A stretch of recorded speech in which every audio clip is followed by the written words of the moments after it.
Sa video na ito, we will have a collaboration para sa isang food vlog tungkol sa Perlas Karinderya.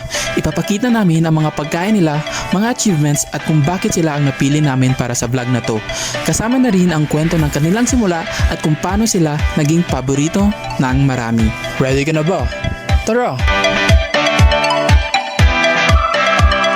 Welcome sa atong bagong episode. Din atong i-feature ang usa sa mga sikat o pinakakaraan na naghatag og kabusog dinhi sa atong syudad sa Cagayan de Oro. Lamian ug affordable. Mao kini ang atong Perlas Restaurant or Eatery. Ali na dinhi.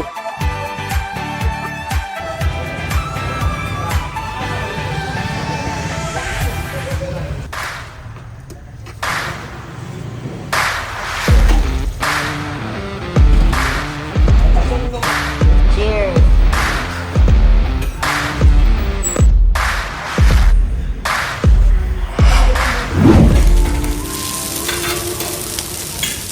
Hi, I'm Andresa Nuevas. Just call me An Anishwan. We started 2014 till now. That is their trade name, Business in Surigao City, the restaurant, and that is the family name of his mother, Lourdes Perlas. It came from that word, Perlas. Actually, at first, drinking ragid me, like bar. Then after 5 years, we started food business. Then dihan na gid nako nakita all the achievements. Daghan jud daghan. In 5 years, I got a house in Ipunan. Cash. Dili utang. Then I sent Nata and Richard and Kongwa. Then high school. Then after high school in Xavier University, the two of them. Then diha gid sila nag-graduate sa Xavier, Princess and Richard by this establishment, by the income of this. And also Colin and Lourdes and Stanley is in Xavier High School. So tanan gyud sila na sa private tungod ani. So if I work like government, dili na ako na makaya magpa-eskwela sa ila upat in private school. Pero because of this, so makita na ako unsa gyud siya ka helpful sa amo. Lahi ra gyud siya. Lahi ra ang business compared to work. So I'm so blessed and I'm so happy na achieve na ko na. Then after that, nakuha dayon ako ang balay sa Grand Europa after 3 years again. So 6 years after, done. Wala na yung utang, cash na. So, yun. Adan sa naasag ko'y lupa sa Bayabas. Then, till now, na ako'y college sa Perth, pero sa STP, but na ako'y college sa the last one is Stanley. He was in MSUIIT, taking BS Statistics. So, even he is scholar, pero bayad ko sa boarding house and the food and etc. and everything. Then, diri na ako gikuha ang among food in the house, the electric bill, the water bills, and everything. Tanan-tanan diri dyan. So far and so on, business is good compared to magtrabaho ko lang. I have no regrets and I'm so blessed that God gave me this kind of business. Before yun pag-start, okay gid ang business. Especially maging foreigner sa una. Sa una, grabe, malibog ka sa tubikan ng mga porta. Buyag kayo ang business. Then, wala yung kaproblema sa kwarta. Isang pagkaroon, mga vision, pagkaugma, exam, wala yung problema. Dali, agad kayo ang kwarta. Easy money na yun. Ambot kung asa tubikan, kung mga kwarta, grabe ang kwarta agad sa unang panahon. Then, bisan unsa ang paliton, mag-shopping para mag-mall, kapag wala yung problema, magbakasyon, everything. Pero after the pandemic, wala. Business is good, but wala gyud, lisod na gyud kayo ang business. Karon ga recover pa ko for 5 years pandemic. Ga recover pa ko actually. mas okay na. Pero lahira gid kaayo sa una kay mapalit nimo kung sa imong gusto. Ang kwarta na arag gyud. Ikaw na gyud ang moingon sa customer dili na ko maninda sir, di ako magpasulod kay ka uy na gyud. Kay daghang kay customer.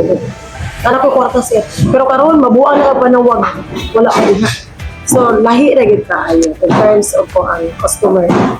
We are all customer oriented pero bisag unsaon nimo wala gyud. Wala gyud tao. Tungod sa pagka-crisis sa pagkawala ng kwarta after pandemic.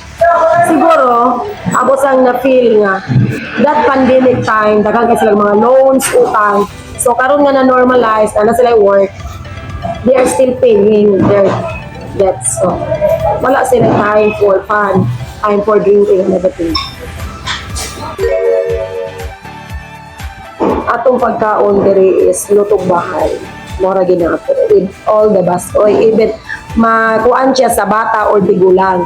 Kaya mga inuunan, dili sila mga fried. Kaya di ba mga tigulang mahilig kay gulay? Oh, we have that bastoy. We have that inuunan, the pinirito, and everything, all the gulay. Kumingon sa kag karne, we have the meat. Kumingon sa kag panggabi, pang resto bar, we have the pulutan, the balbakua, and the paklay.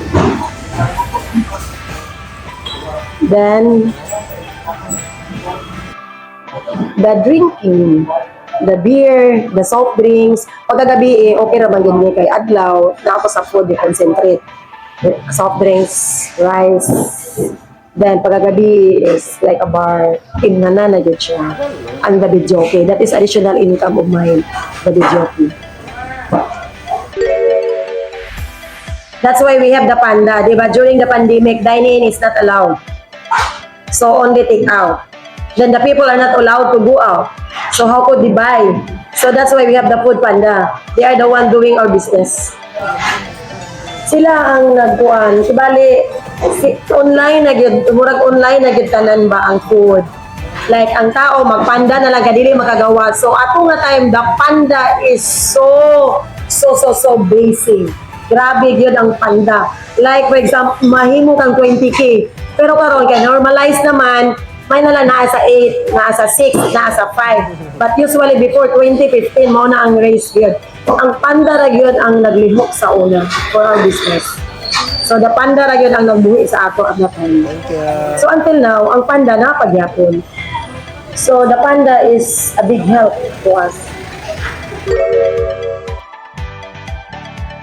Bisan unsa ka business, when we are started this project, kaya nga no, kalisod mangita o customer, kalisod mangita og trust sa tao nganong mopalit sa imo. Kadaghan tao nga nagnegosyo pareha mo negosyo nganong diha man sa imo. Unsay pinaka-importante, the way you treated them. Nga mahumi sila. Nga i-treat nimo sila like family. I-treat nimo sila like family, like relatives, affiliates. All the customer you treat them as affiliates. Pamilya ra gyud ang pag-treat nimo, dili laing tao. Then you should talk to them. Dili kay maninda lang ka, manapos lang ka diya pagkahuma pasagdanan nimo na imo dinas silang ikuan nga mahumi sila. So that's why I did to ta kay ngano mabutang sila maayo. Then you always try to keep their personal belongings nga wala gyud na wala. Kay mo trust man sila nga ay di ta makawatan. Then kung naay mga hubog diyan ay mga kuan kadlungon jud pagawas kay kinalang tarong ra gid ang tao nga sa silid. My family, that's why I keep my business open. Mag-unsa man ko kung dili na ko i-open. This is my bread and butter. So I need to open the business. So atong pandemic daghang gyud na nga close, then wala na sila nag-open. Pero during that time na ako'y panda. The panda is the one doing my business. So dili sad mahitabo nga na bankrupt ko kay naay naglihok. So till now, then kinahanglan gyud determine gyud ka sa imong business. Whatever happens, you always say, I'll go for it. Kung inana ka business minded. Pero kung inana ka, kinahanglan gyud strong gyud ka sa imong personality.